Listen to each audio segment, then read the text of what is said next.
This is called eliminative method in research. Yeah. This is the most popular method. Like there is no such name was given earlier when Vedas and Upanishads were written, but later they found out that it has been already mentioned that eliminative method is a part of research. Josna, ଭଲ ଅଛ? ଆଜ୍ଞା sir. ଭଲ ହେଲା ଭଲ ହେଲା। ଆଉ ଅମ୍ବରୀଶ କଣ ସବୁ ଖିଆ ପିଆ ହେଇଛି ଆଜି ଦିନରେ ସବୁ କୁହ? କାହିଁକି ଆଉ ଜଏନ କରୁନାହାନ୍ତି? ଆମେ ଆମେ ମତେ ଲଗେଇକି ମାତ୍ର ଆମେ 3 ଜଣ। या तो नहीं ଆଉ ଯଦି 2 ଜଣ କଣ ଜଏନ କଲେ well not a problem even the 2 people are like attentive participating I am happy to spend time okay so ଅନ୍ୟ ମାନେ କେତେବେଳେ join କରିବେ that is beyond our control so we cannot have anything to say about them but we will begin our class today. Okay. Is it okay for all of you? Yes. Okay. So Charbaka is a school, as I told you some time back, if you remember.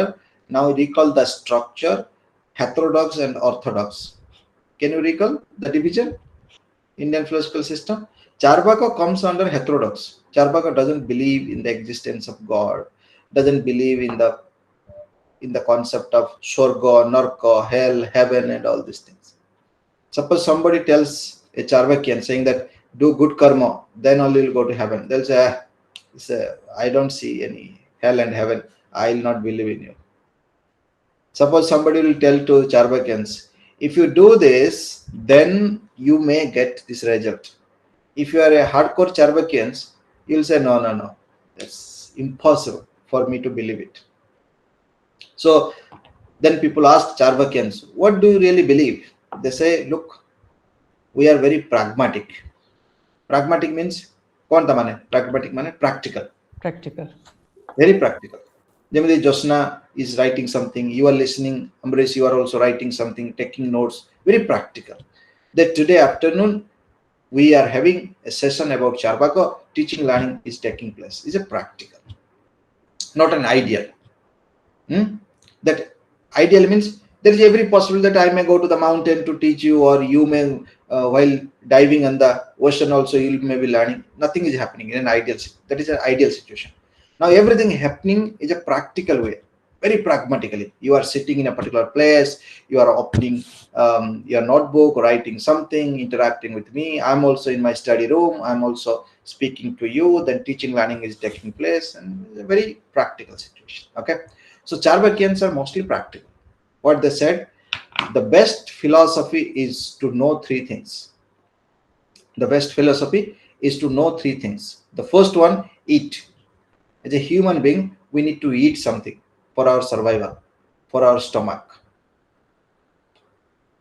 Then drink. Whatever you want to drink, you can drink so that you'll have good, say, water level in your body. Good water you can drink, juices and other things. Then at the end, the purpose is to be happy. And many people even today believe that गाँव किसी लोक अच्छा कि आम भितर भी बहुत समाज लोक अच्छा किसी करें खाली खाइबे पीबे बसबे आ दिनटा कटिज अच्छा ना ना आ कथा सब कहे पूरा आकाश उपर लोक लगे भारी ज्ञानी लोकटी भारी गपुची टोटाली थंडा कर दौर कही कही अच्छा कि ना लोक अच्छा से आम चारवाकियान कह कि काम धंदा ना खाली they want to have good food, that is eat and drink whatever they want to drink and be merry. Merry means MERRY. It's a happy. Be happy. Like I'm a Merry Christmas. Happy Christmas. So Charvakians, they said anyone who eat good food, anyone who drink, and anyone who feel happy while living in the society, he or she can be Charvakians. Fantastic, right? Nothing, no liberation, nothing, no understanding about perception, sense organs, nothing. Just eat, drink, and be happy. Excellent, right? Now, further they said that even though this is our proposition, this is our theory, but we believe that a true knowledge can be earned, a true knowledge can be gained through perception. Write down. Perception is the valid source of knowledge. So what is Charvaka's unique contribution? They said perception is the valid source of knowledge. Like I see my dot pen, you see your laptop or mobile phone, you see some other objects. Then you verify whether that object is named so and so. Therefore, that is a true knowledge for you. Done. Many people ask, look, there are many people are born blind. What do you mean by perception? They were very clever that time. They said perception includes all the sense organs. So all the 5 external sense organs that are included in perception. So any knowledge that you gain where sense organs contact to an object and we get the information about object, we consider that process that's a valid process to generate a valid knowledge. Done. Suppose I hear a sound. गाँव किए गोटे mic बजेला कि तमे सहर रहीच पछरे किए गोटे horn टाको हंक करछि कारटा.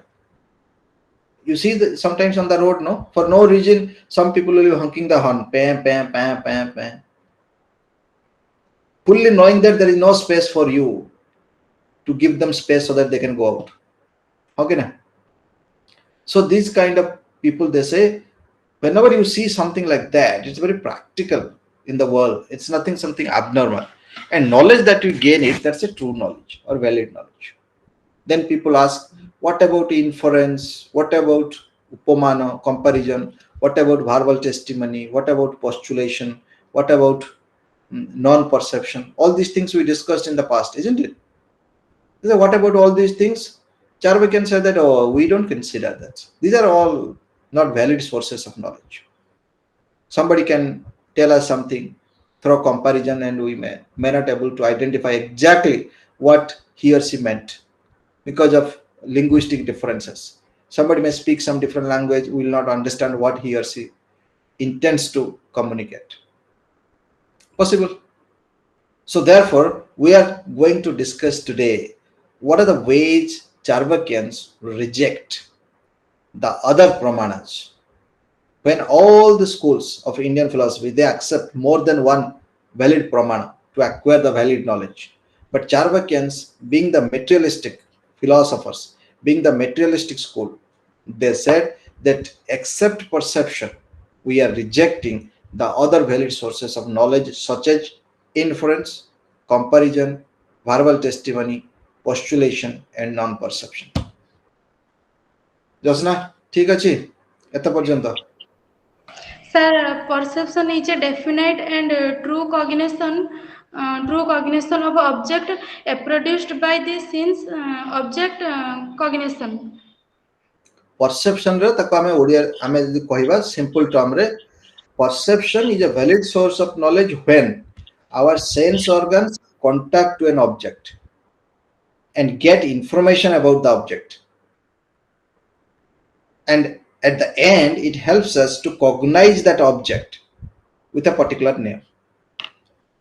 For example, बर्तमान तमे देखि परछो तम सामने रे लेट्स से गोटे चाय कप अछि. For example, चाय कप टाको केमि देखुछो? At a given point of time गोटे साइड रे देखुथिबो, आउ गोटे मिन सेकंड रे आउ गोटे साइड रे देखुथिबो, आउ गोटे मिली सेकंड रे आउ गोटे साइड रे देखुथिबो.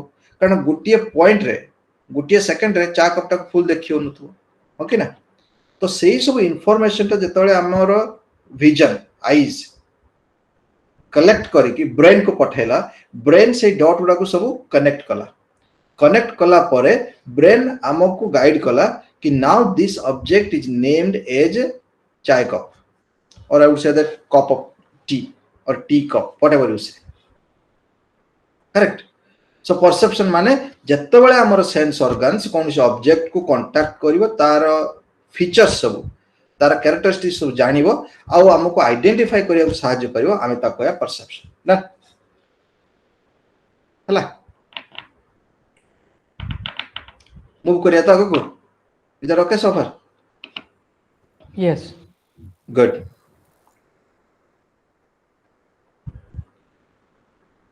How many of you know about deductive logic and inductive logic? Roughly, anyone?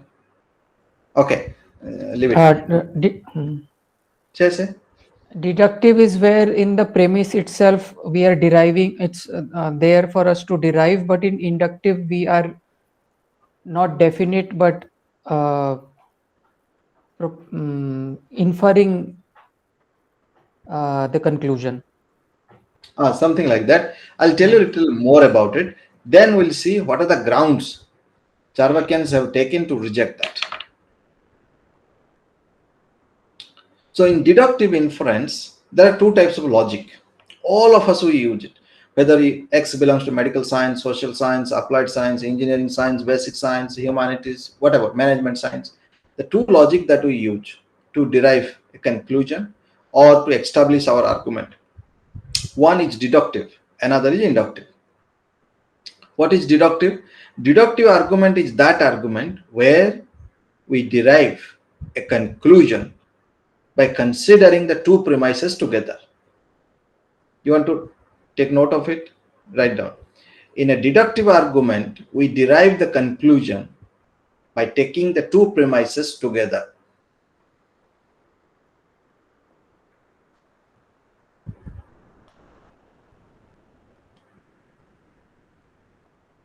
So the first premise is known as major premise. The second premise is known as minor premise. And major premise and minor premise together that help us to draw the conclusion.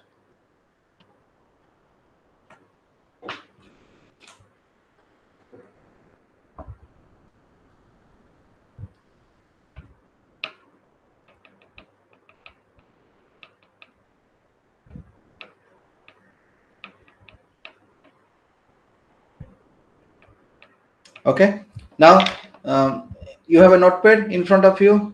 Both Ambrish and Jyotsna, notepad are there. Write down the first proposition along with me. All crows are black.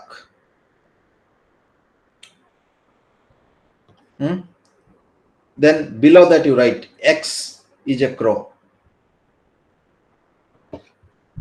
Then below you write therefore X is black. Shall I repeat? The first proposition you write all crows are black. Second proposition just below that you write X is a crow. And therefore the next proposition below that you write therefore comma X is black. Done.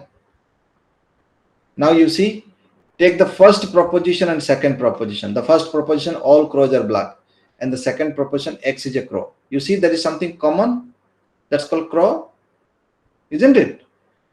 That is the subject part of the first premise and predicate part of the second premise.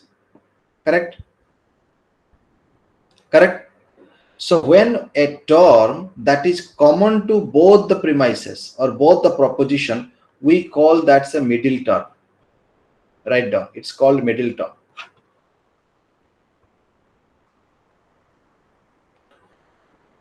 Done.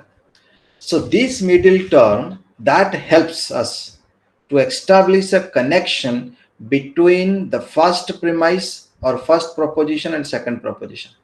Correct? So one middle term must be there. Done. Now, you see in the conclusion, we wrote X is black. So X is a term and black is another term. There are two terms in this proposition, subject term and predicate term. So X also appears in the second premise. You can see that. So therefore I would say the subject term of the conclusion is known as minor term. Write down. The subject term of the conclusion is known as minor term.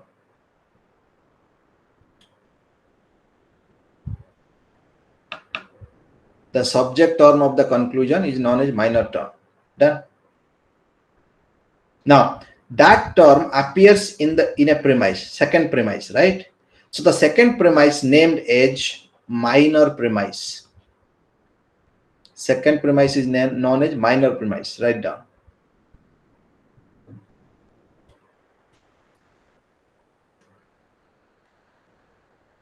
Done. Okay. Now look at the conclusion which you wrote. Therefore, X is black, isn't it? So black is the predicate part of the conclusion, isn't it? So the predicate part of the conclusion is known as measure term. Is known as measure term. Correct. Now that measure term appears in one of the premises, in the first premise. You can see that all crows are black, here black. That's therefore the first premise is known as measure premise.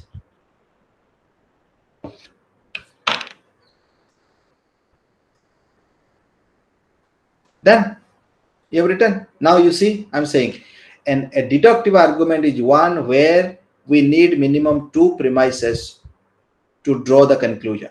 Correct? So the first premise is known as major premise. The second premise is known as minor premise. Correct, no? There is a middle term that we find between major premise and minor premise. The middle term helps us to draw the conclusion. The middle term helps us to draw the conclusion. In the conclusion, we find the minor term and major term. So the minor term is the subject part of the conclusion, and the major term is the predicate part of the conclusion. Done. Mamta Joshna, is that okay? You want me to repeat that? This is deductive logic. If you know this, you can have n number of arguments. You can practice LLB, you can practice LLM, you can argue various ways, you can formulate policies and so on and so. This is just a structure. Okay. Ambrish, okay. Do you want me to repeat that again, or it's okay for all of you? It's okay. It's okay. Good. So therefore, in an argument, in a deductive argument, we have two premises. From two premises, we draw the conclusion. Now, if the two premises are true, the conclusion must be true. If one of the premises is false, the conclusion must be false. So what it necessarily implies? That if an argument is valid, that means two premises must be true, and therefore these two premises help us to draw the true conclusion. You want me to repeat again? So an argument is a valid or invalid, right? An argument is valid or invalid, whereas a proposition is either true or false. In a deductive argument, if two propositions are true and the conclusion must be true, in that case the whole argument would be a valid argument. But if one of the premises is false, the conclusion must be false. You want to see an argument where if one premise is false, how the conclusion will be false? You want to see that argument? Write down one argument. All men are mortal. Second proposition you write, all women are mortal.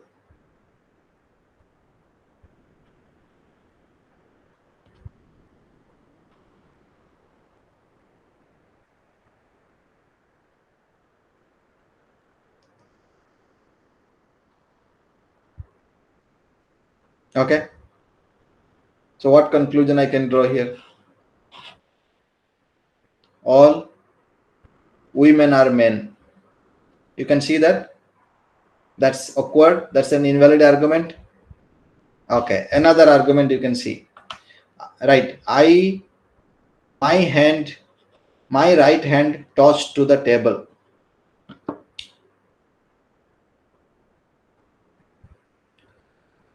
The table has four legs. The table has four legs. Therefore, my hand touched to the four legs. It's an invalid argument. Can you see that? Yeah. Because one of the premises is false, the conclusion would be false. This is an invalid argument. We'll go to the next. Now, here, if you closely observe, you will find the conclusion cannot be more general than the premises. So the conclusion would be whatever quantity we'll find in the conclusion, it will be already there in the premises. Or it would be lesser than the premises. It can't be more than the premises. ଯେମିତି କି ଆମେ କହିବା premise ରେ ଆମେ 50,000 ଲୋକ ନଉଛେ, conclusion ରେ 50,000 को विषय में कहवा ना ताठू कम कहवा. We can't say something beyond 50,000 in the conclusion, or more than 50,000 people in the conclusion. Correct? So therefore, in the deductive argument, the conclusion would be equal to the premises or less general than the premises. That's a deductive argument. Very easy. So a deductive argument therefore is to be treated as a valid or invalid. Done. Now move to inductive argument. This is another argument, or we can say inductive logic. One is deductive logic, another is inductive logic. In other words, you can say deductive argument and inductive argument. In inductive argument, you can write x is black. Sorry, you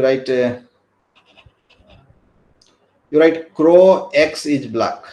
First proposition, you write crow x is black. You don't like crow, then we'll change some other propositions. Some of you think it's a repetition.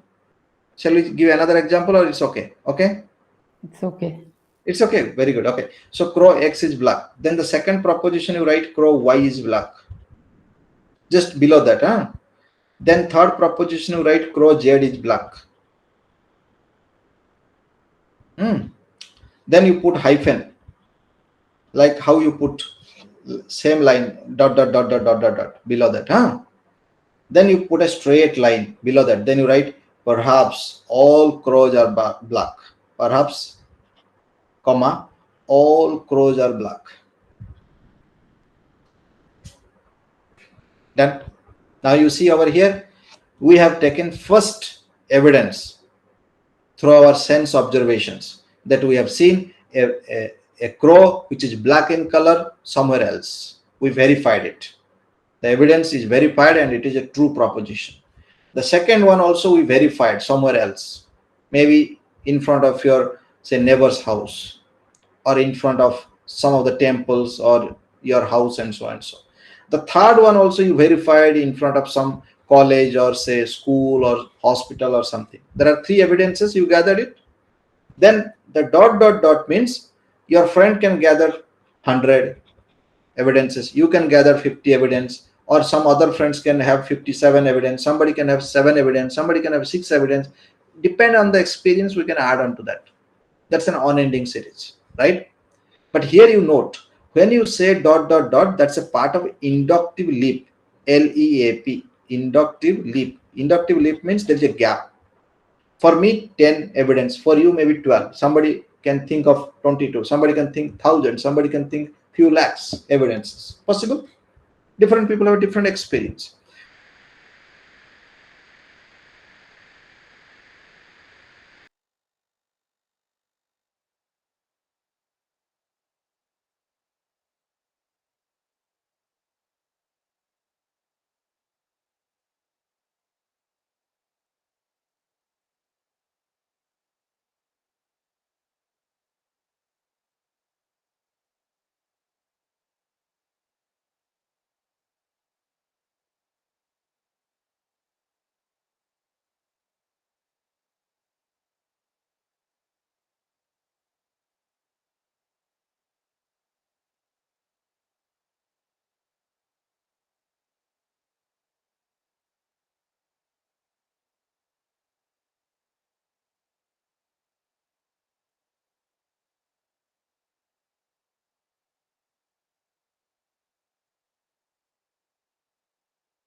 Sorry, it was disconnected, some internet. Now you can able to hear me, isn't it? Yeah, okay, of course. So therefore, we have written that perhaps all crows are black. It means that there is no such individual who can see all the possible crows of the past, present, and future. Those are available in this earth. And therefore, by seeing few evidences, we can say that all the crows are black. And we say perhaps. So what it means, the whole argument, even though the premises are true, these are not the complete evidences.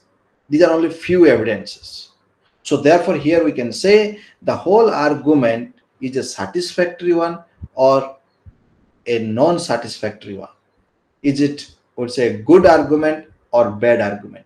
Here, inductive argument cannot be considered as a valid argument or invalid argument because of this region. What is the region? The region that there is an inductive lip which is attached to that. That means there may be a possibility one of us can add further evidences to justify the conclusion. But then all the evidences cannot be added to infer the conclusion what it is. Done? Yes. So once you have understood this, okay, one more point. Here you can see the premises are like singular in nature, particular in nature, but the conclusion is general in nature. So the conclusion, the quantity that you find in the conclusion, which is more than the premises, that goes against the deductive logic. In case of deductive logic, the conclusion cannot be more general than the premises. This is how the basic difference between deductive logic and inductive logic. Done. Now we will see what are the ways the Charvakians reject it.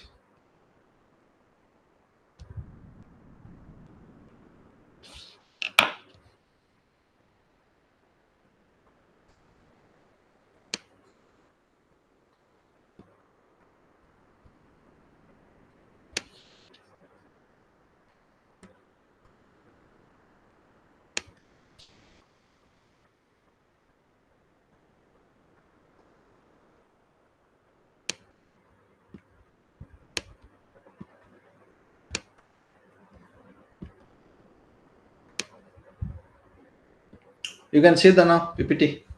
That in inference, the conclusion is drawn based on other propositions. And there's a difference between deductive and inductive inference. Now, Charvakian says that whether you call it a deductive inference or inductive inference, it doesn't matter for us. We are going to reject that inference cannot help us to draw a valid conclusion in any way, and therefore it would not help us to obtain the true knowledge about worldly affairs. You see this is how the argument is about. If it is difficult, we can move it actually. That's not important for you, but if you can able to understand, that's okay. So mostly here I would say the hill is fiery, the region behind it is smoky. So here the story goes, a friend calls another friend to a particular say hill stations, and by referring to the top of the hill he say, see, so much smoke is emitting from the top of the hill. The other friend said that perhaps there must be a fire in it, because here both of them have known that fire and smoke are together in their previous experience. So without seeing the fire, the friend says that since there is smoke, there must be fire.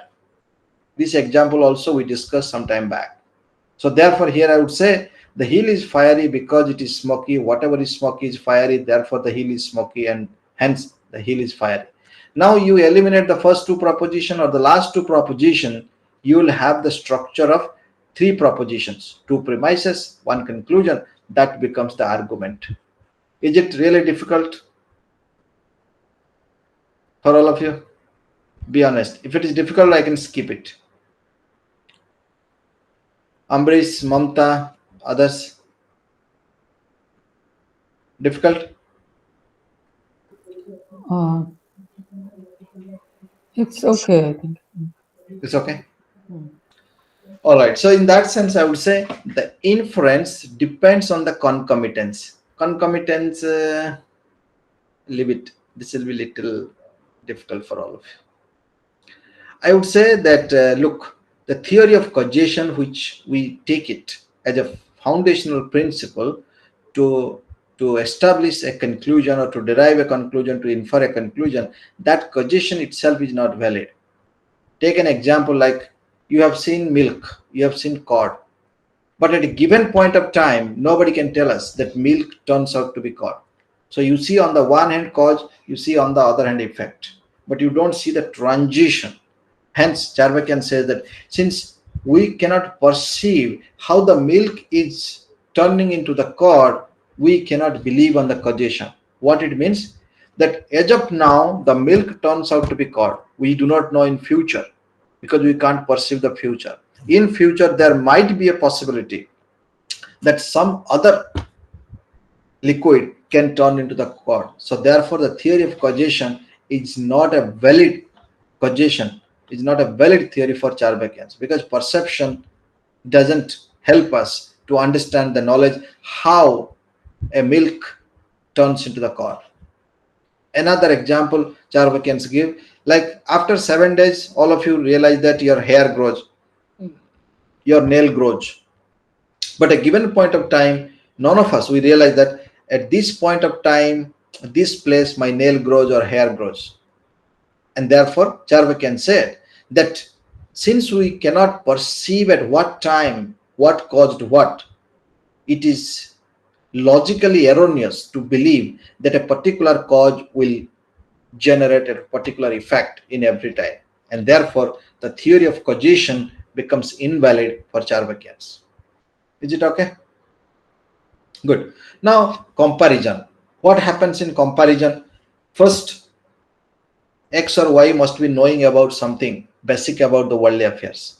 X and Y has a desire to know about something from a reliable person. Whatever the reliable person says, X and Y will be able to relate it to their previous experience and make a comparison. And whenever that person would encounter a new kind of object that matches the explanations given by the resource person and his or her previous experience, he or she can gain a new knowledge. That's a comparison, right? So therefore, in comparison, what happens? There's a word somebody stated and it conveys a particular meaning. It refers to an object. But if the hearer would not be able to refer to that object what the resource person told to that say the knowledge seeker, that means there is every possibility that the person who was trying to understand the meaning of a new word may fail in understanding it. Take an example, like sometime back we have given an example. What is that example I gave for comparison? Okay, it's a good example. Now it came to my mind. Say, ଆମେ ମାନେ ଜାଣିଛେ mouse, country mouse, not this computer mouse. जो ଆମେ ତାକୁ କହେ ଚୁଟିଆ ମୂଷା, जो धान सब खाई जानती सब. Suppose somebody ask you that can you help me to identify a squirrel or a gunduchi misa? So you as a resource person, you tell, hey, do you know Chutia Musa or the mouse? Those are just putting holes and taking our food ingredients inside it, isn't it? Now that person says, yes, I know something called Chutia Musa. Then as a resource person, you say, look, Gunduchi Musa looks like this, but it has stripes on its head, on its whole body. The stripes are there on its body. And there is a furry tail. Furry tail means this is the difference. Now that person might have understood differently what you perhaps did not intend. So there is every possibility that she would musa dekhuchi, musa upare stripe heichi, tar tail ta furry heichi. There is every possibility that she jani paribo je eta hochi say possibly gunduchi musa or a squirrel. Kintu there is every other possibility also there. Chuchundra ko dekhi ki madhya musa boli koi pare. but that is not squirrel. Okay, now there is every possibility that he or she may get confused because he or she has to relate his prior understanding about chutia musa. Those eat mostly rice, something takeaway rice, and he or she needs to understand and recall the speaker's interpretations about squirrel or gundichi musa. So now putting these things together, the words uttered by the resource person and his or her previous experience about chutia musa, that becomes sometimes difficult. So there is every possibility that he or she may cognize gundichi musa to a wrong reptile or to a wrong animal by thinking that his previous experience and the words uttered by the resource persons are matching to that object, which may not be correct. So in this context, they said that different people understand differently when they heard one thing from others. Suppose you say something to your class. Suppose you are teaching to a few bunch of students, or you are discussing something a bunch of adult people. You say something, but every other people, they might have understood it differently because of their cultural background, economic background, religious background. So there's every possibility. So therefore, what we intend to communicate and what the hearer or the listener will understand, it is beyond our control. So in that sense, Jarvakian saying that what is the guarantee that the person will be able to see a new animal and able to say that's a gundichi musa? The Jarvakian saying that here perception also fails. There is every possibility that the person who wants to know about gundichi musa, chuchundra dekhi koi dabo ki eta gundichi musa boli. So then, to know about the truth of the world fails here. The true knowledge he or she cannot be obtained. So in this sense, they say knowledge that we gain through comparison may not be treated as a valid knowledge. Done. Okay, now shall I move on next? Good. Now, Sabda.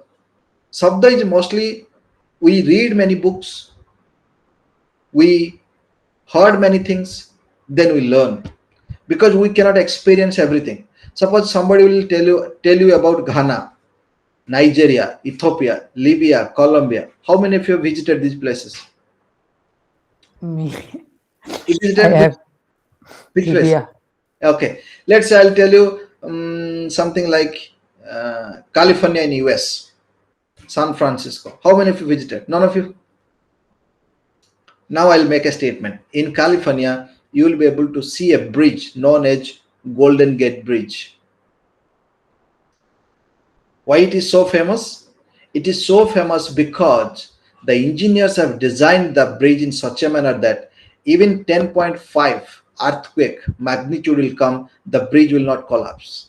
That is a unique design. The engineers made it. That's called engineers marvelous.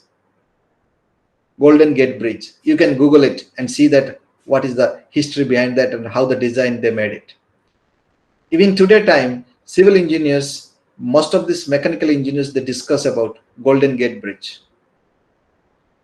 Because San Francisco is an island that bridge connects San Francisco to Auckland. You heard about Stanford University, something like that? So people from Stanford University, students, they come through that bridge to do some marketing and they go back. Okay, why I'm saying? Because you'll be able to remember it. There is no other purpose. Okay, and you see there's a good park called Bryant Park near to the San Francisco Bridge. So those who go in the evening, they go for a walk, sit there, and the park is very big. You have so much varieties to do that. So mostly people from India, they take their family members and just spend Sunday there, cook some food at home and go there and have food. So children will play there, then come back in the evening. Something like that. Why I said all these things? Because it will help you to remember in future. If at all you are traveling to San Francisco, you will be able to recall me. That professor said something about that. All right. So with this, I would say Sabda. Sabda means verbal testimony.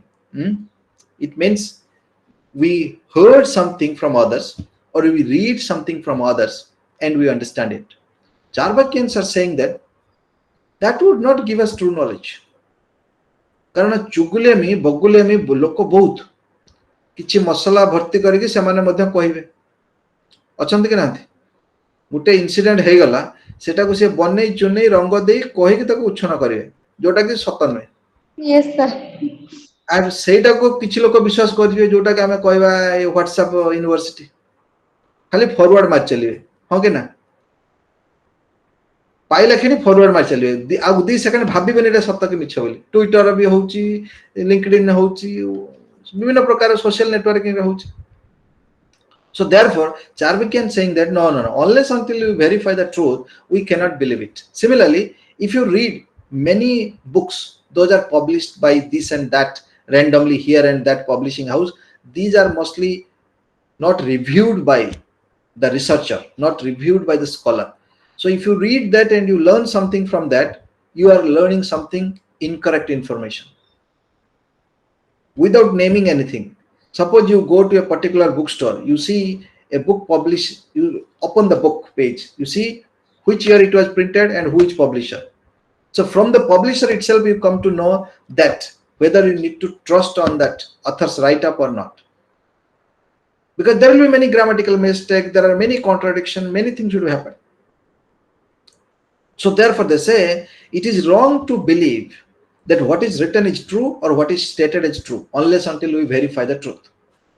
Even media people, they'll say something, even though they'll commit mistake, they'll not apologize. They think it is their rights, right? So therefore it is our ability to find out which information is correct and which information is not to be treated as correct. So therefore, whatever we hear and whatever we read, it will not lead us to obtain the true knowledge. So therefore, Sabda cannot be treated as a valid source of knowledge. Done? Josna, shall I move on? Amrish? Easy only. Okay. Now, denial of the validity of Vedas. Now, if you ask any say Indian philosopher or mostly theist groups or Hindu religious, Jain religious or Buddhist religious, the people, they would say Vedas is the original source of our humankind, of the oldest monument of humankind. These are the repository of knowledge. But here, Charvakan saying that in Vedas, there are many contradictions we find. Many contradictions. And because of these contradictions, we cannot think that all the statements mentioned in Vedas lead to the true knowledge. And therefore they say that whatever Vedas they speak about, hell and heaven and all these things, these are myth. These are the ways they create a fear in humans' mind. And therefore they say Vedas are biased in nature. Anyone who believes blindly all the statements mentioned in Vedas, Upanishads, Puranas, Bhagavad Gita, they would not be able to obtain the true knowledge about worldly affairs. Because Vedas are written through testimony, through Shruti. Somebody might have said, some people might have involved to write that. So therefore they say anything that is written based on Shruti, based on some sort of oratory method, that cannot be resulted the valid knowledge. In this way, the validity of Vedas is denied by the Charvakyans. Done. For example, they would say ବର୍ଷା ସିଜନରେ ବର୍ଷା ଜୋର ହେଲା, ଗୋଟେ particular ଗଡ ଆଉ ଗଡକୁ ଗଡେସକୁ ପୂଜା କରାଯିବ। ବର୍ଷା ହେଇସାରିଲା ପରେ ଫ୍ଲଡ୍ ହେଇଗଲା, ସବୁ ଯେତିକି ଚାଷ ଫାସ ଜମି ସବୁ ନଷ୍ଟ ହେଇଗଲା, ପୁଣି ଗୋଟେ ଭଗବାନଙ୍କୁ ପୂଜା କରାଯିବ। ବର୍ଷା ହଉନି ବୋଲି ଇନ୍ଦ୍ରକୁ ପୂଜା କରାଯିବ। These are things there across India and Indian subcontinent. Now question arises that when you pray to a particular god to get rain, and that god has given so much rain that it is destroyed your own cultivation, what is the purpose of praying God? So it is a contradiction in terms. Even today time, if you closely observe, there are many places, if a snake bites a person, they will start praying to a particular god instead of taking that person to the hospital. Did you observe that? There are many people believe.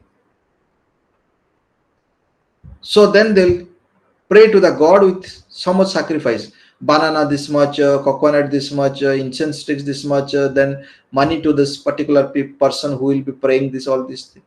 So here Charvakyans are saying these are called blind beliefs. These are the contradictions that we find in Vedas, and therefore Vedas would not help us to obtain the true knowledge about worldly affairs.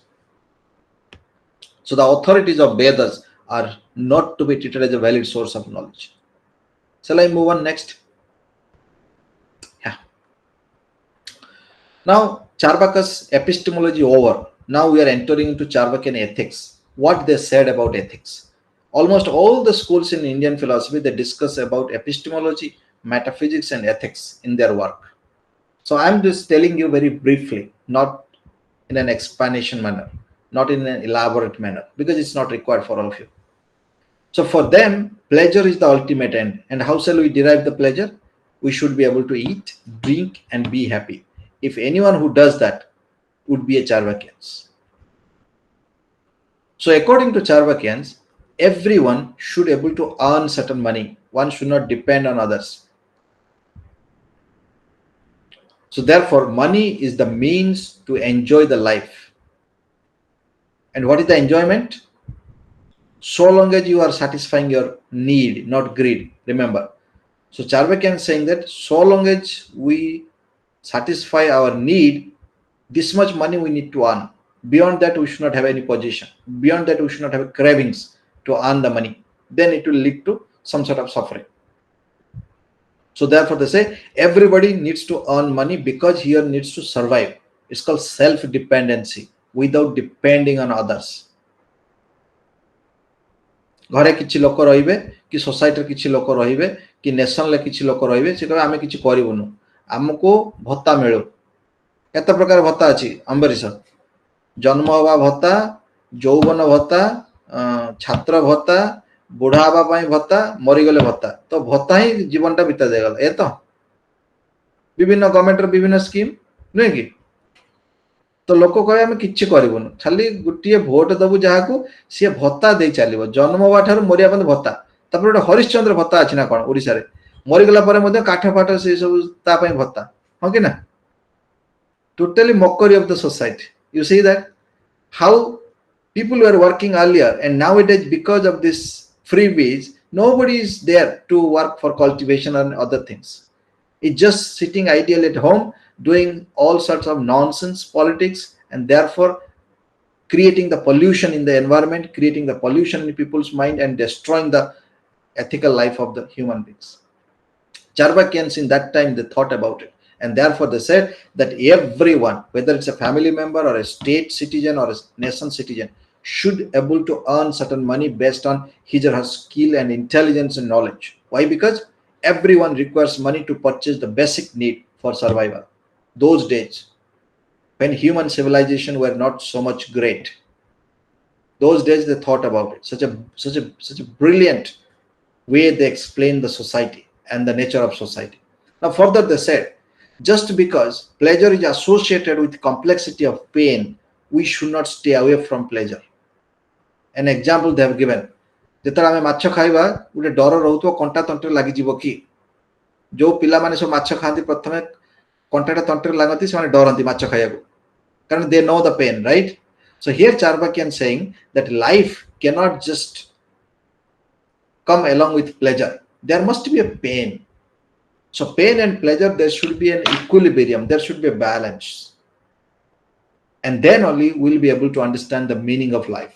So what is the meaning of life for Charvakyans? That everyone would be able to earn certain money for survival. And second, that everybody should be able to understand the relation between pleasure and pain.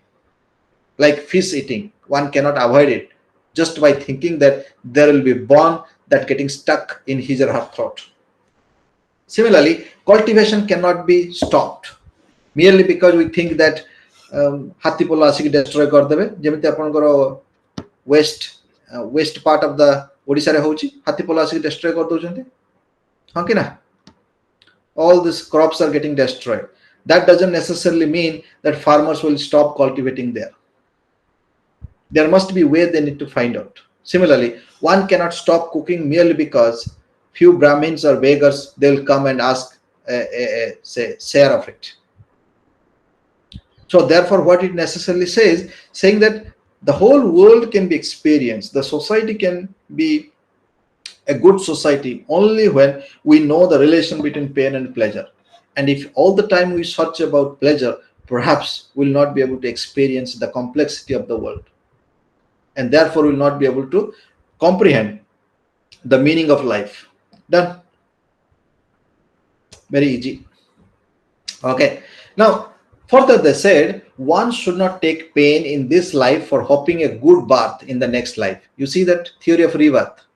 All this orthodox people, they say do good karma so that in next life you will be having a human life. You will born as a human being, not like घुसुरी पागल कि पशु पक्षी एमती सेमती गाँव रे किछि लोक कहती कि ओडिशा रे किछि लोक कहती why only village, it's mean town and suburban area, that if we do good karma the next life will be human life.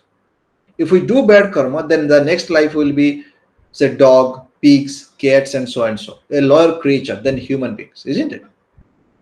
But here Charvakan is saying that we cannot perceive what is going to happen in our next life. Neither we perceive what happened in our past life. So therefore, this concept that the next birth, depending on our karma, becomes a lie, becomes a false information. It's not a true information. So therefore, those who are wise, they would not consider about the next life or the past life. Everybody should think about the present life. So in that sense, they say everybody should aspire for the maximum pleasure. Maximum pleasure means without depending on others, how we shall become the self-dependent so that we'll contribute for the societal growth and nation's growth. So therefore, this school believes in 4 purusarthas. Purusarthas means goal of life: artha, kama, dharma, and moksha. But they have given emphasis or primary importance to 2 purusartha. One is kama, another is artha. Kama means action. So there are 3 types of action, as you know. One is karma, akarma, bikarma. I think we have not discussed that one, isn't it? Have we discussed? No? No. Okay. Once I'll finish that, then I'll enter into this. So there are 3 types of karma. So here they say that karma is supposed to do, which is prescribed for us in every stages of life. If we do that, and if we earn the money, then we'll be able to derive the maximum pleasure about worldly life. Now further they said dharma and liberations are not perceivable. What sort of duty will do for others? That is not perceivable. It is not recommended for everybody. So only concern is that everybody, if they will be working for their own benefit, together you can see the whole society is progressing, because everybody is working for their own benefit, and everyone's benefit becomes nation's benefit. So in that sense, they say the sensual pleasure is the ultimate goal because it satisfies the senses. For example, you want to see a beautiful rose garden. You want to see the evening time, how the sun sets in Kanyakumari and so on and so forth. So these are the sensual pleasure that everybody aspires for. In that sense, they say that those who earn money, those who do not depend on others for their basic needs, they only achieve the pleasure in this life. With this, we end the Charvaka philosophy. Done. Any questions so far?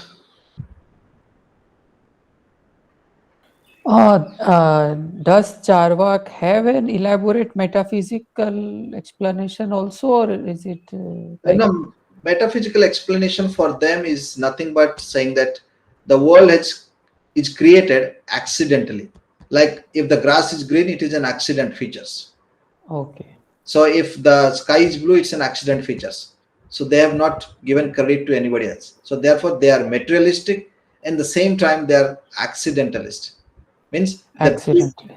yes. So they believe that everything happens accidentally. If the fire burns a wood, that's merely because of an accident. There is nothing involved in it.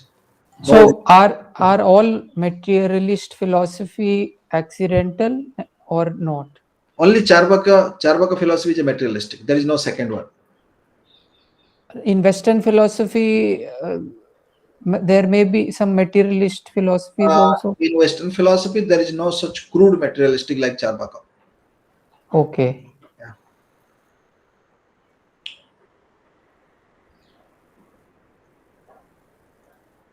Charbaka is an extreme, huh? Mm.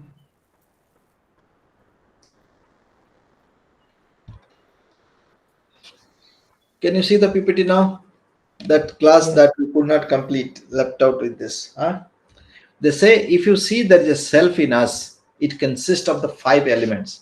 Now, if you critically examine, you will understand that every life that we experience, whether a plant, whether a human being, whether a animal or a bird, all of them consist of these 5 elements.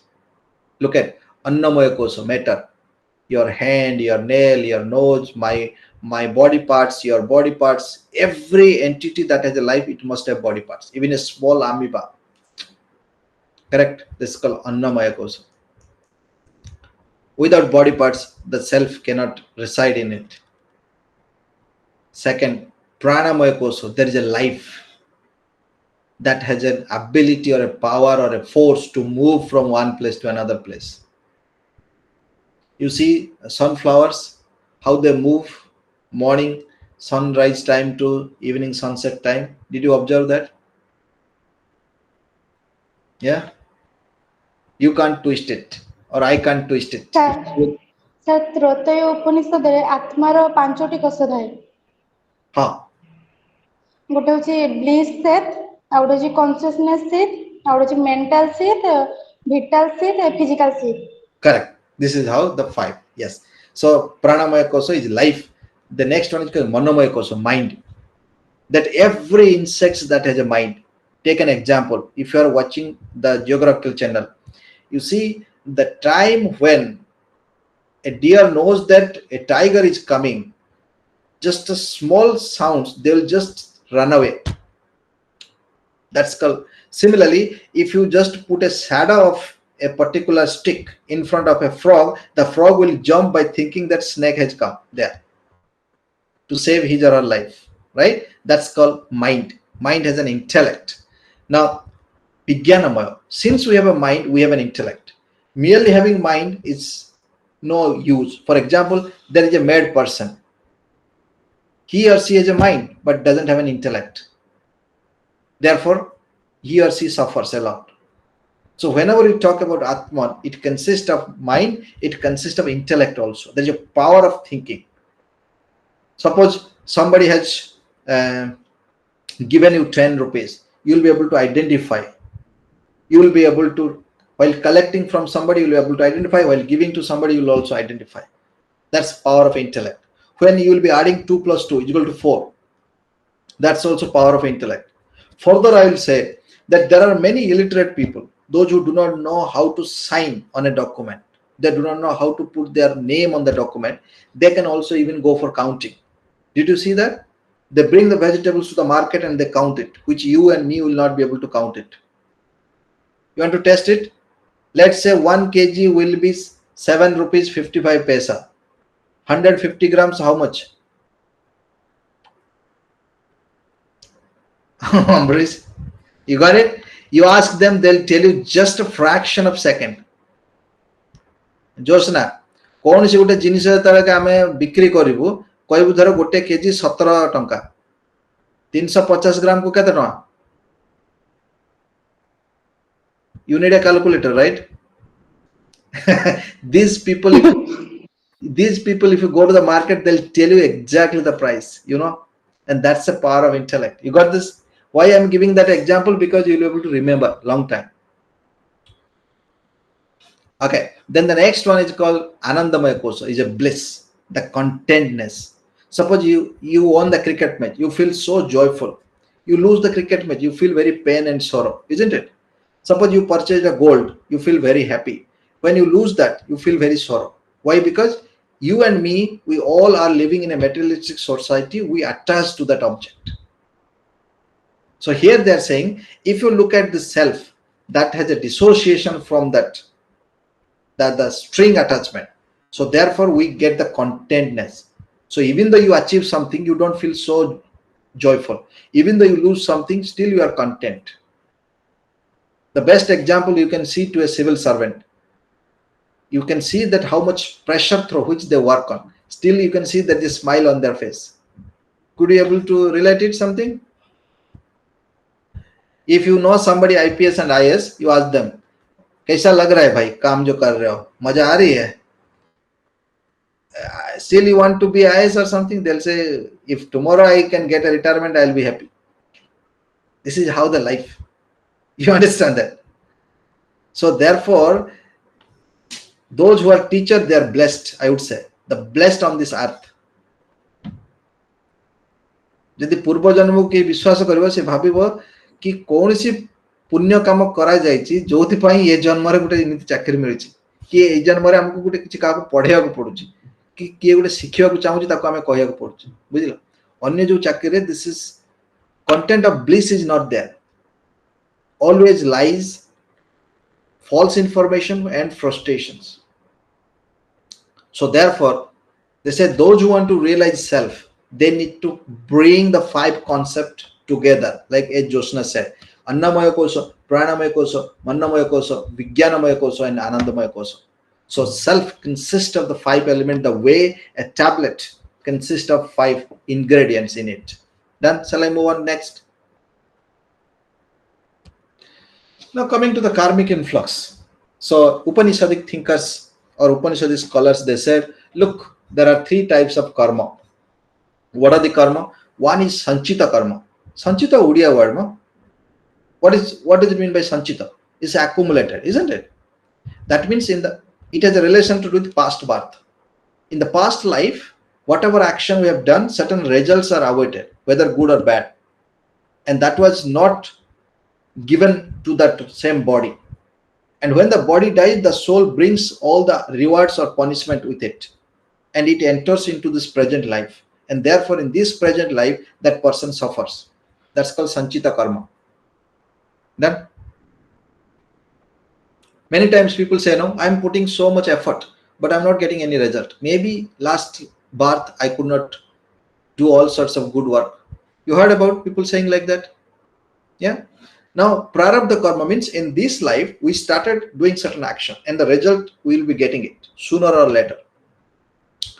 You joined in IGNO for a certificate.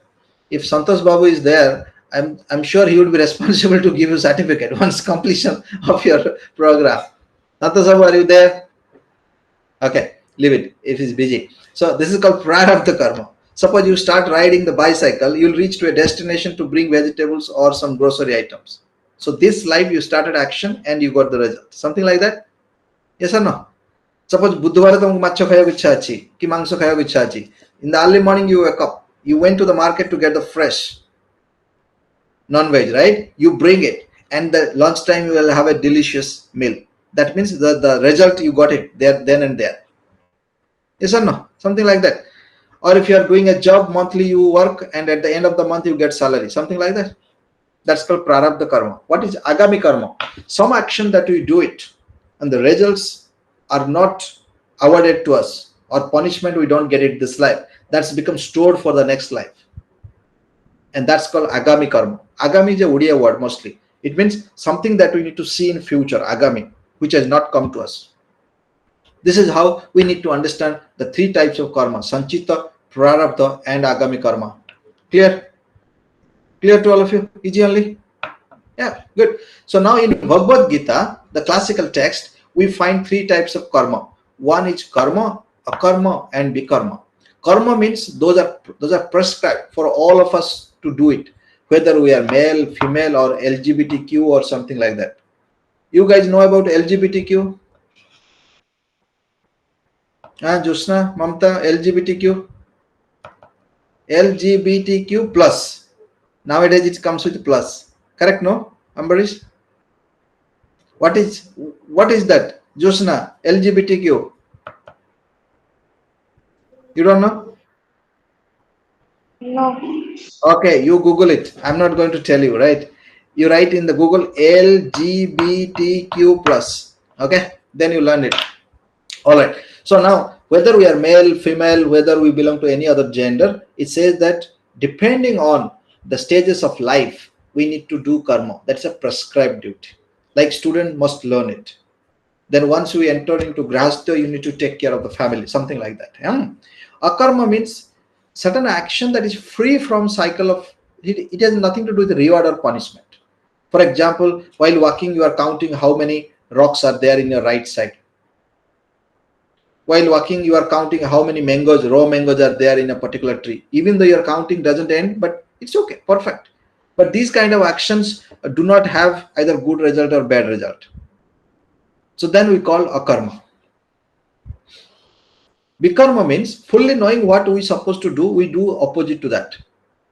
With our greed, with our cravings, with our desire, and so and so. So therefore, three types of karma. Those who entered into the vikarma domain, they only get punishment. Those who perform karma, which is prescribed for us, they get only reward, good reward. This is how it is explained in the Bhagavad Gita. And most of the time it is stated that we must perform our duty without expecting the results, whether it's good or bad. Because it's been already decided, someone else, the Almighty, whether the reward will be good or bad. Whether it will be a punishment or whether it will be a good reward for us, or an acknowledgement or an achievement. Done. Therefore, it is suggested for all the human beings to perform only good actions. That's called karma. Neither vikarma nor akarma. All right. Shall I discuss further? In Chandogya Upanishad, it says, if we do good karma, jodi am bhalo kama kariba, next life re ame tini prakar jati re janma hova. Don't ask me who said, how said, and all, because I don't believe in that. Okay. So in Chandogya Upanishad, it says that if we do good action in this life, in the next life, either will be Brahmanas who will be serving others. Brahmanas are those by going through certain pain, suffering, they pray for others to the Almighty. In ordinary language, we call it Purohit. Whether they're doing or not, that's a different thing, but this is how they're supposed to do it. That is expected from them. Huh? While going through pain and suffering, they must pray to the God for the good of the others. That's called Purohit. And whatever that person should give it in the form of, say sacrifice, that Brahman should supposed to take it. Should not ask more money or more rice or something like that. Why? Because he or she should not lead a greedy life. Earlier years, Brahmins were going to village after village, and people were giving some rice or some other fruits or some vegetables. Why? Because Brahmins should not able to cultivate the land. Their task is to pray to the God. Their task is to chant the sloka. Their task is to live in this life with the basic necessity. Which is happening or not, that's a different question. Okay. Now, they also said in Chandogya Upanishad, it is said, those who are doing bad karma, means vikarma, they will be taking birth like pig. Gusuri manakar jo avastha tame janithibo, sei bhali avastha habo. Similarly, bahare buluthiba kukura manakar jo avastha habo, sei avastha habo. And Chandala means there are certain category people, even though they're born as a human being, but they don't have a rationality. Jo mane sabu kukura katuchanti, chheli katuchanti, goru gai kati khauchanti, see such a living creature, they are killing them for their food. This is called Chandala.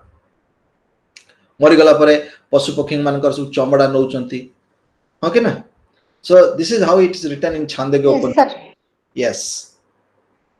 This is written in Chandogya Upanishad. Huh? It is not stated by me. I'm just telling you what is written there. It is not my words. Huh? Okay, don't misquote me. Okay. With this, shall I move on to the next? Yes. Liberation. Liberation we are going to discuss. What it means. It means that even though we live in this material society, what are the best ways we can dissociate ourselves from the worldly pleasures? Suppose you need a two-wheeler to travel to your workplace. The two-wheeler will be available 50,000, right? Why somebody will ask for 1,20,000? This is a luxury. When the income is not sufficient enough to purchase 1,50,000 scooty, where 50,000 scooty would be enough to reach the destination with safe. So we should aim for a scooty. Suppose you have a car to take your family to nearby places, so that all the seasons you can be in the car, whether it's a rainy season or summer seasons, right? But why that car should be BMW or Mercedes? You need a safety car, right? So those who aspire for BMW car, not just a car, they suffer. And therefore they say, what is required for us. If we are happy with that, then we'll get a liberation. That's called Sambara liberation, a liberation that we experience while living on this earth. That means whatever we are at present, we should be happy with that. And we should not aspire one after another desire in our life. That's one part of liberation, where you have soul, mind, and body. Three things together, they experience that only few things required to live on this earth. Like if you go by chance to Rajasthan, Jaipur, Udaipur, and so place, you will see many Jain monks were there. Jain monks are divided into two groups, Shwetambara and Digambara. You know about it? Shwetambara, Digambara? Who is Shwetambara?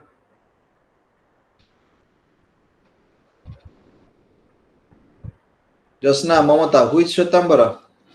श्वेत वस्त्र परिधान ये धड़ा लुगा पिंधुଛନ୍ତି श्वेत वस्त्र किछि लोक अछंती हला ताको जो माने Digambar they are mostly naked, they don't want to wear anything, they think whatever God has made for them, they will not cut their beard or anything, because the hair is also given by God.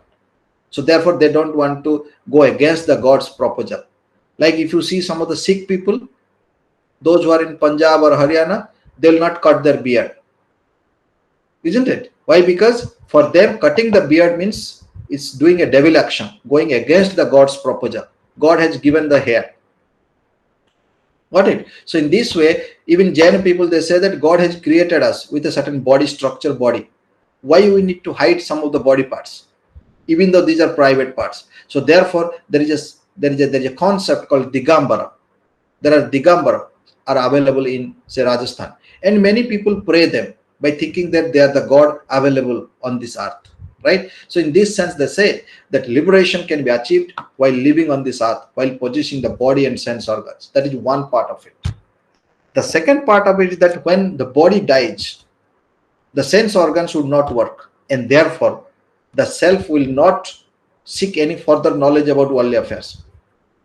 The self will not attach any other objects on this earth. In that sense, whatever liberation we get it, that's called Nirjara liberation. So there are two types of liberation. One is Sambara liberation, where you, me, and all of us, we can experience if we put an effort. The second liberation is called Nirjara liberation, where once we die, the body dies, the self doesn't require anything about the worldly affairs. That's called second stage of liberation. In other words, I would say Jivan Mukti and Vidha Mukti. Jivan mane kono? Life. Mukti mane kono? Life रहिथिबो किंतु attachment कहा प्रति नथिबो, एटा कहल जीवन मुक्ति. विदेह मुक्ति माने विदेह, जेतले देह नथिबो, body नथिबो, सेही समय जो मुक्ति मिलिबो ताको कहबा हम विदेह मुक्ति. सेहि पय हम ओडिसा रे कहंती हरि नाम सत्य बोली कर, जेतले जणे मरि जिवो, काहे कि ना सेही सेल्फ टा ब्रह्मन रे जाके मिसुथबो, सेहि पय हम ताको हरि नाम बोली कहू. सुनिचो कि नै? जेतले खटिया रे बुआ जाय हरि नाम सत्य, पचार कौन सी तुम एल्डरली पर्सन को हरिनाम बोली आम कहीं कौ से कही पारे, किंतु तुम जेहेतु फिलोसफी पढ़ल तुम जान अभी कारण टा कौन, हाँ कि ना? तो पाठ पढ़ियार महत्व अच्छी कि ना? बहुत लोग हरिनाम कहे कि जाना कारण कौन, किंतु तुम जोटा कर तुम जान कारण कौन. तो बुझीपार पाठ पढ़ार महत्व कौन? What is the difference between an educated person and A literate person? है ना? सो यू से दैट्स ए विधेय मुक्ति. That time the self is dissociated from the body, and it is expected that self carries all the rewards or punishment based on our action and is going to report to the Brahman from where the body came into the existence. Hello, Josna, this is how it's about. Now therefore we the human beings have kebala gyana. Kebala means very limited knowledge. Kebala means tuchha. ame odia re कहू कि नहीं केवल ज्ञान? जे जरा पाठ न करे तब कहबा तू जान खाली बक बक कहीं हो, एम सब कहते कि नहीं? अब बहुत गपु जोड़ा कि जाने एमती कहते कि नहीं? केवल ज्ञान means very limited knowledge. So bondage indulges with our existence. Bondage means our cravings, our desires. So therefore liberation is difficult to achieve. It requires certain effort and dedication. So in this sense, Upanishadic scholars, they say liberation can be attained if we practice the three things. The first one is Sravana. We need to hear or read the religious scriptures. because many things are mentioned in the religious scriptures. You can read Ramayana, Mahabharata, Veda, Upanishads, Bhagavad Gita's, Brahmanas, Aranyakanda, so and so. Then in Nididhyasana, you need to contemplate what you study, and Manana, that you think about it. So if somebody follows Sravana, Manana, and Nididhyasana, then that person would be able to attain the Nirbana. It's like Jivan Mukti in this life. This is how it is stated in the Upanishadic text. Done? Any confusion so far?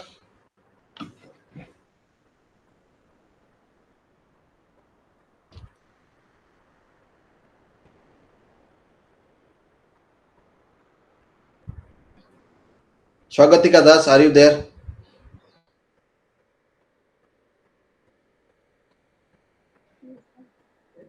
Swagatika Das, are you there?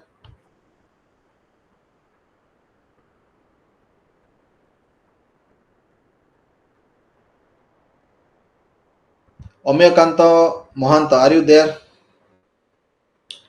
Hey, this is very bad. Santosh Babu. Santosh Babu, what is happening? Oh, can you just switch on your video?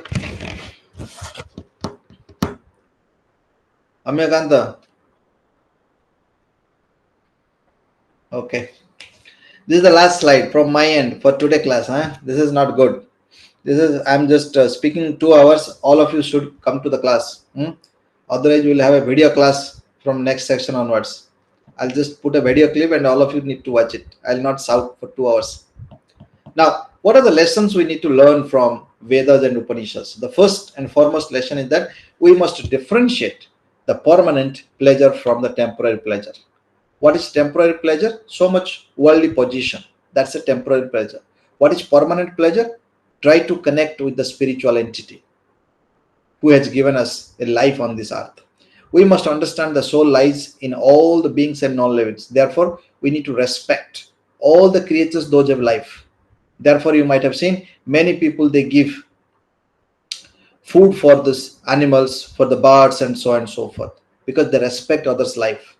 So names and forms that are illusory. Suppose somebody said that I'm a politician, somebody said that I'm a civil servant, somebody said that I'm a police officer, you say that, so what?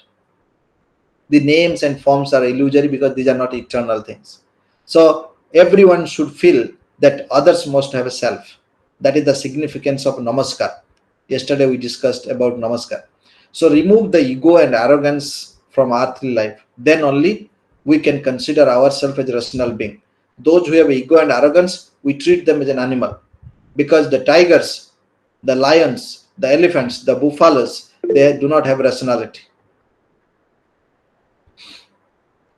Oh, fine. Mahanta, fine. That's okay. So while serving to others, feel serving to yourself. Remove all barriers, those separate you from others. Suppose somebody says that X belongs to different caste, a different religion, different food habit, therefore I cannot be a friend of that person. That's not a good thing. Because who is going to born in which family, which caste, that is not his or her own choice. So therefore, discriminating people based on caste, religion, economic condition, political affiliation is not a good sign for a rational person. So therefore, we should not discriminate from each other. And hence, we should be able to live in a good society. In this sense, it said that we need to think that while serving others, we should serve to ourselves. Then only we'll understand the pleasure of serving. Remove all the barriers, those separate you from others. All kind of feelings like different caste, different religion, and so on and so forth. That's not a good thing to live on this earth. Now concentrate our mind to realize the true nature of soul. Everybody should lead a spiritual life. That would help him or her to maintain the tranquility in the disturbance time. He or she would not be getting puzzled. So therefore, spirituality should be an aspect of human life. And the last but not the least, says that we should not forget that the self or Atman is eternal and all pervasive. And therefore, we should be careful for our action every day, every moment.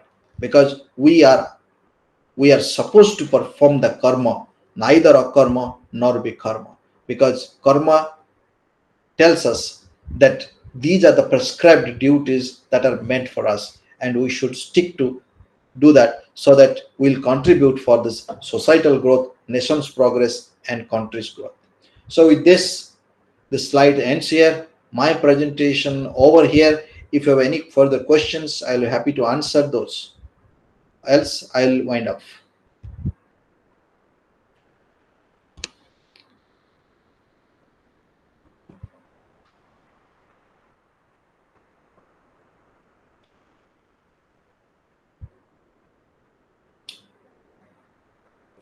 Snigdha, are you there? Yes, sir. But I didn't see you the last two classes. Only first class you appeared. Plus 2 classes? Yes. 1 class, maybe, sir. Uh, Yesterday only. you are I was busy. having fever and cough. Okay. Take care. Not a problem. Anyway, so Yeah. if any one of you have any questions, I'll be happy to answer those about the discussions that we had today, whether it's about Upanishadic ideas, arguments, or this Charvakyan's thought about worldly affairs. If you do not have any questions, I'll sign out from my end, wishing you good luck and good health. Shall I wait for 2 minutes? You can formulate questions or we can wind up. Today, sir, no special questions. If we'll have, we will ask in next class if Good, good, something comes up. good, very good, Ambrish. So I believe that all of you have understood some concept that we discussed in today class. Now, feedback from your side. Am I going a little faster for some of you, or is the speech is okay?